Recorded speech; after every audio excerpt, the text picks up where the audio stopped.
तो अब इसमें हमारा जो है 7वां पॉइंट ये बनता है कि भारत की सरकार की शक्तियों पर सीमाएं। कि सीमा का मतलब हो गया हमारा कि जो गवर्नमेंट होगी, गवर्नमेंट के अंदर बॉर्डर क्या होगा, उनका एंड क्या होगा उनके पावर्स का। कि मतलब कि ऐसा नहीं होना चाहिए कि हमारा जैसे सबको, मैंने आपको बताया कि सबको समान अधिकार है, तो वैसे ही जो है गवर्नमेंट भी जो है इसी राइट के अकॉर्डिंग या इसी रूल के अकॉर्डिंग काम करेगी। तो उनके भी जो है कुछ एंड होते हैं पावर्स के, कि वो इस पावर के अकॉर्डिंग जो है इससे आगे नहीं बढ़ सकती। क्यों? क्योंकि अगर वो इससे आगे बढ़ेगी तो उनकी गवर्नमेंट या तो गिर सकती है या उनके खिलाफ केस किया जा सकता है गवर्नमेंट के खिलाफ। तो ये जो है हम इस पॉइंट के अंदर इसके अंदर हम ये सब पॉइंट में ये समझेंगे कि उनकी जो शक्तियाँ होती हैं उनका एंड कहाँ पर है, ये क्या क्या एंड है या कहाँ तक शक्तियाँ हो सकती हैं उनके। अर्थात इसका मतलब ये होगा कि सरकार द्वारा कुछ अधिकार व शक्तियों पर सीमाएं निर्धारित करे ताकि कोई भी उसका गलत फ़ायदा ना उठा सके और ना ही सरकार अपनी शक्तियों का फ़ायदा उठाए। इसलिए उनके द्वारा ही कुछ सीमाएं निर्धारित की जाती हैं तथा सीमाएं लगाई जाती हैं ताकि बाद में कोई दिक्कत ना हो। जैसा मैंने आपको बताया था कि गवर्नमेंट जो है अपने लिए ही अपने द्वारा जो है कुछ रूल्स रेगुलेशंस बनाती है, क्योंकि रूल्स रेगुलेशंस बनाने वाले भी हम ही हैं, तो हमारे द्वारा ही बनाती है ताकि हम इस देश के अंदर कुछ नियम के तहत काम कर सकें, आगे बढ़ सकें। क्यों? क्योंकि अगर मान लो गवर्नमेंट के पास सारे पावर्स की हम जो है उनको छूट दे देते हैं कि मतलब आप जो मर्जी कार्य करो, जो मर्जी कार्य करो का मतलब ये हो गया कि मान लो हम लोग तो कॉमन पर्सन जो होंगे वो तो अगर हम मान लो गलती करेंगे तो हमारे को जेल में डाल देंगे या फिर कोई कानूनी कार्रवाई की जाएगी। बट गवर्नमेंट में ऐसा नहीं है। तो इसलिए जो है गवर्नमेंट जो है इसके लिए भी एक रूल्स रेगुलेशंस बनाती है ताकि हम जो है उस कानून के तहत कार्य कर सकें, ताकि गवर्नमेंट भी उस कानून के तहत कार्य कर सके। जैसे उदाहरण के तौर जैसे कि हम उदाहरण ले सकते हैं, अपने स्कूल का उदाहरण ले सकते हैं। हम लोग स्कूल का उदाहरण कैसे ले सकते हैं? मान लो जैसे आपको पता है कि हमारे स्कूल में भी कुछ रूल्स रेगुलेशंस होते हैं, तो वो रूल्स रेगुलेशंस जो है सबके लिए होते हैं। टीचर्स के लिए भी वही है, प्रिंसिपल के लिए भी वही है और स्टूडेंट्स के लिए भी वही है। जैसे हमारे लिए रूल होता है कि हम स्कूल में फ़ोन नहीं ला सकते या फिर यूज़ नहीं कर सकते, वैसे टीचर्स के लिए है कि टीचर जो है पढ़ाते वक्त जो है कोई भी क्या कहते हैं फ़ोन यूज़ नहीं कर सकता तथा जब मर्जी फ़ोन यूज़ नहीं कर सकता। उनके लिए भी लंच का टाइम है। जैसे कि हमारे लिए, जैसे कि स्टूडेंट्स के लिए लंच का टाइम है कि अगर मान लो 11 बजे हमारे स्कूल में लंच होता है तो हाँ क्या कहते हैं टीचर्स के लिए भी 11 बजे कि हम भी जो है अपना लंच जो है 11 बजे ही करेंगे। कहने को तो कर सकते हैं, अगर इमरजेंसी है तो कर सकते हैं, लेकिन एक रूल्स के और रेगुलेशन के अकॉर्डिंग जो है उनका भी टाइम जो है 11 बजे ही है। और जब मर्जी कोई भी टीचर या स्टूडेंट जो बाहर नहीं घूम सकता।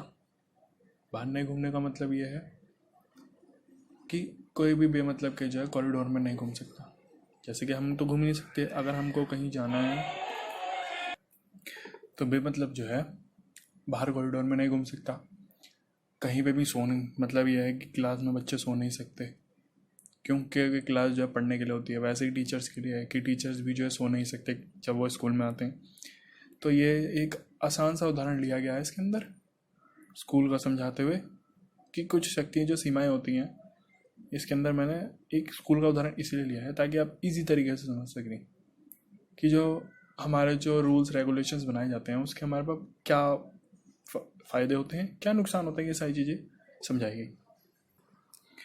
तो हमारा इसमें 8 पॉइंट बनता है कि समाज की आकांक्षाएं और लक्ष्य। कि मतलब जो है समाज को जो गवर्नमेंट से क्या चाहिए और उनका टारगेट क्या है, ये सारी चीज़ कि मेन तो समाज को गवर्नमेंट से चाहिए क्या होता है। जैसे कि हमको पता है कि जो है डेमोक्रेसी में जो है गवर्नमेंट जो हमारे लिए काम करती है, क्यों हमारे लिए क्यों काम करती है? यदि हमारे लिए काम नहीं करेंगी तो हम अगली बार गवर्नमेंट को नहीं चुनेंगे। तो इसलिए गवर्नमेंट जो हमारे लिए काम करती है, तो जो है उनकी जो आकांक्षाएँ हैं, समाज की जो आकांक्षा है वो गवर्नमेंट से ही होंगी कि हमको गवर्नमेंट जो क्या चीज़ देगी और उसका टारगेट क्या होगा गवर्नमेंट का। ये सारी चीज़ें जो हैं, ये सारी चीज़ें हम इस पॉइंट के अंदर डिस्कस करेंगे। अतः इसमें गवर्नमेंट का यह कार्य होता है कि वह जनता की इच्छाओं और आकांक्षा को कैसे पूरा करे, तथा संविधान को यह कार्य होता है कि वह सरकार को इतना सामर्थ्य प्रदान करे कि वह अपने लक्ष्यों को पूरा करने, सभी की आकांक्षाओं को पूरा करे। कि इसमें जो है गवर्नमेंट को जो है हमारे कॉन्स्टिट्यूशन ने ऐसी पावर्स दी हुई हैं कि वो हमारे लक्ष्यों के लिए, या मतलब क्या कह सकते हैं, हम हमारे टारगेट के लिए, या फिर जो हमारा जो मेन नीड है, हमको हमारी जो आकांक्षा, हमें जो चीज़ चाहिए उसको पूरा कर सके। ये सारी चीज़ें जो हैं हमारे इसके अंदर संविधान ने हमको दे रखी हैं। तो इसमें जो कॉन्स्टिट्यूशन जो है हमारे गवर्नमेंट को इतना पावरफुल बना देती है, इतनी सारी चीज़ें दे देती है कि वो जो है हमारे लिए कार्य कर सके, तथा हमारे लिए कार्य कर सके, तथा हमारे द्वारा कुछ भी ऐसी भेदभाव ना झेल सके। तो अब इसमें हमारा 9th पॉइंट बनता है कि जो एक राष्ट्र होता है उसकी जो बुनियादी पहचान कैसे होती है। बुनियादी मतलब जो होता है बेसिक, जो एक नेशन होता है, एक देश होता है, वो बुनियादी मेन तौर पे जो है कैसे पहचाना जाता है। आप बताओ, हमारा देश जो है भारत जो है कैसे पहचाना जाता है? यहाँ के क्या कहते हैं, संस्कृति के तौर पे, सोशलाइजेशन के ऊपर, इकोनॉमिक के तौर पर भी पहचाना जाता है, और कल्चर हमारे देश का इतना है, कई सारी चीज़ों को देख के हमारे देश जो है पहचाना जाता है। तो वैसे ही हम कह सकते हैं कि एक राष्ट्र जो है वो कैसे पहचाना जाता है। तो एक राष्ट्र की जो बुनियादी पहचान कैसी होती है। अब बुनियादी पहचान जैसे मैंने आपको बताया, बेसिक किस तरीके से पहचाना जाता है।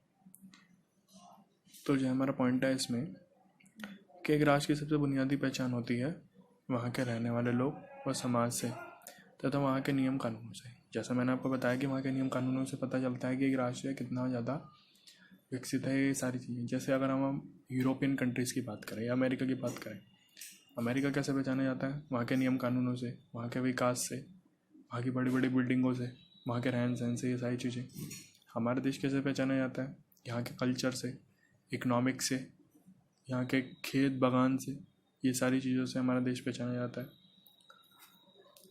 तथा हम कह सकते हैं कि एक राष्ट्र को पहले वहाँ के रहने वाले लोगों को, समुदायों के लिए कुछ सुविधाएं व नियम कानून बनाने चाहिए तथा सुविधाएं प्रदान करें, ताकि देश की तरक्की हो सके और देश संवैधानिक तौर पर आगे बढ़ सके। अब जैसे क्या कहते हैं कि मान लो अब देश का जैसे पहचान कैसे जाएगा, इस तरीके से पहचाना जाएगा देश हमारा कि अगर हमारे देश के अंदर सारी सुविधाएं, सुख सुविधाएं हैं, मेडिकल है, एजुकेशन है, एम्प्लॉयमेंट है, सब चीज़ें, तो हमारा देश जो है आगे विकसित कर सकता है। ये सारी चीज़ें जो हमारे देश को एक बुनियादी तौर पे चाहिए होती हैं। तो एक देश का विकास जो है इसी तौर पे हो सकता है। अभी तो एक देश जो आगे तरक्की कैसे करेगा, वहाँ के गवर्नमेंट से।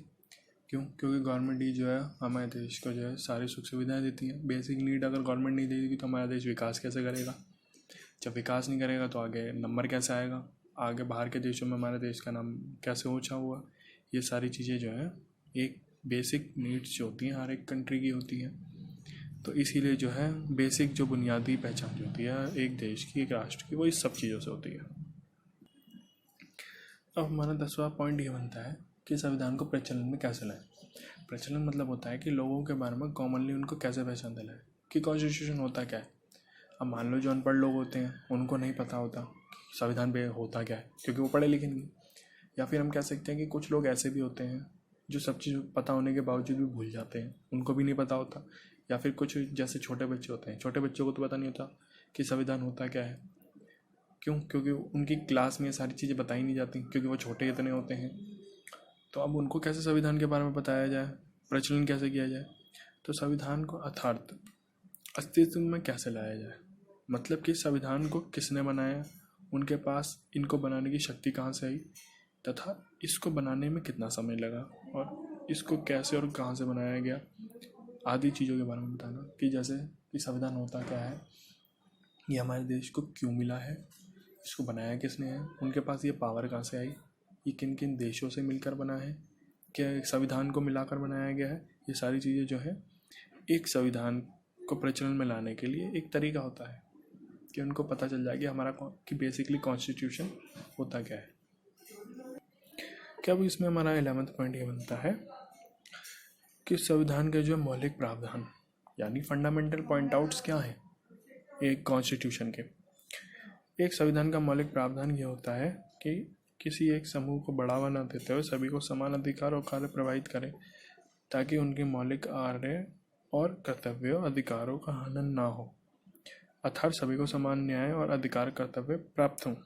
ये मतलब कि एक देश के जो मौलिक कर्तव्य प्रावधान या मौलिक पॉइंट आउट क्या होता है, फंडामेंटल पॉइंट्स क्या होते हैं, यही होते हैं कि वो हमारे देश के सभी लोगों को जो समान अधिकार दे।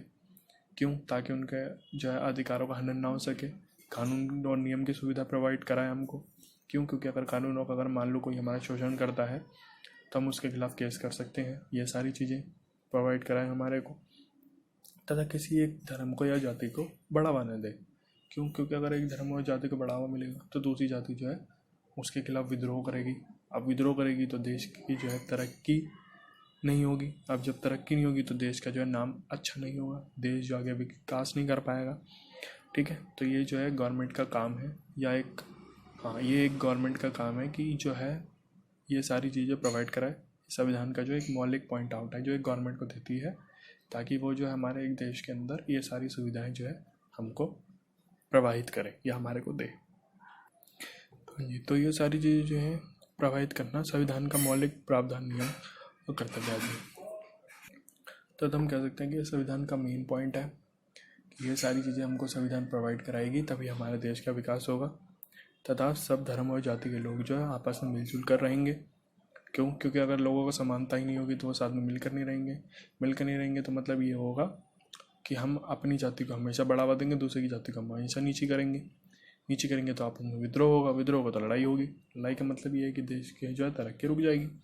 तो ये सारी चीज़ें हैं एक संविधान को देने का हक है। अब फिर इसमें हमारा एक पॉइंट आउट ये बनता है कि संविधान कैसे बना, संविधान को बनने में कितना टाइम लगा, ये कैसे बना, क्यों बनाया गया। तो 9 दिसंबर 1940 को सर्वप्रथम मतलब पहला जो इनकी मीटिंग हुई, तो कई सारे देशों के संविधान को मिलाकर 2 साल 11 महीने और 18 दिन में बनाई गई, तथा बाद में कठिन कार्य को किया गया कि कौन कौन सी देशी रियासतों को मिलाया जाए तथा कौन सी रियासतें आ सकती हैं हमारे देश में, किस तरीके से बनाया जाए और कितने राज्यों को विभाजित किया। ये सारी चीज़ें कि हमारा पॉइंट है कि संविधान बना कैसे है, ये किस तरीके से बना है, इसकी पहली मीटिंग कहाँ पे हुई थी, कितना टाइम लगा इसको बनाने में। तो संविधान में सबसे पहला पॉइंट फिर ये बनेगा कि हमारे देश के अंदर कौन कौन से राज्य बनेंगे, कितने राज्य बनेंगे और कौन कौन से जाति के लोग हमारे देश के अंदर रहेंगे। पहले हमारे देश के जो पार्ट थे अलग अलग पार्टों में विभाजित थे, कि पहले जो है छोटे छोटे से स्टेट हुआ करते थे, अलग अलग राज्य हुआ करते थे जो दूसरे के राज्यों में दखल अंदाजी नहीं करते थे। तो ये सारी चीज़ें देखनी पड़ेंगी कि कौन कौन से हमारे देश के अंदर आ सकते हैं। जैसे जब हमारा देश आज़ाद हुआ था तो कई सारी जो देसी रियासतें थीं उनको जो हमारे देश में सम्मिलित किया गया, गोवा, सिक्किम, मणिपुर और क्या कहते हैं आपका जम्मू कश्मीर, ये सारी जो रियासतें थी हमारे देश के अंदर पहले नहीं थी, या इनको बाद में जो सम्मिलित किया गया है। तो कैसे सम्मिलित होंगी ये सारी चीज़ें जो हैं हमारे को इसके अंदर पता चलेगा कि क्या कहते हैं संविधान कैसे लाया हमारे देश के अंदर, ये सारी चीज़ें। तथा अंत में आपसे यही कहना चाहूँगा कि वीडियो कैसे लगी कृपया कमेंट करें और मुझे बताएं कि इसके अंदर मैंने कौन कौन से क्वेश्चंस और नहीं लिए, ताकि मैं आपको आगे पता चले, ताकि मैं उसी तरीके से आगे वीडियो उस तरीके से बनाया। धन्यवाद।